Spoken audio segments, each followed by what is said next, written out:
nahihirapan kayo maghanap ng bra, may i-recommend ako sa inyo. So, kakarating lang nito. So, ito yung mga perfect na bra. So, as per checking sa review, so ito yung ginagamit ng mga malalaki yung hinaharap. Kasi seamless na siya, wala siyang bakal, tapos protektado siya.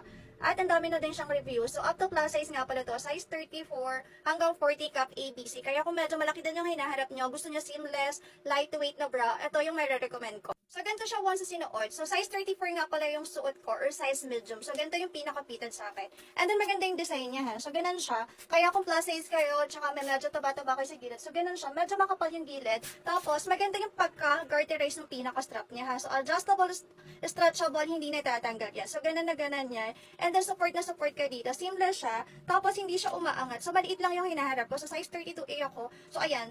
Wala, hindi ako pinagpala, pero hindi siya naangat kahit medyo may suot ko. Kaya kung naghahanap din kayo ng mga ganitong bra, or plus size recommended to, or medyo malaki yung hinaharap, tapos kung may taba-taba ka sa gilid, ito, perfect for you.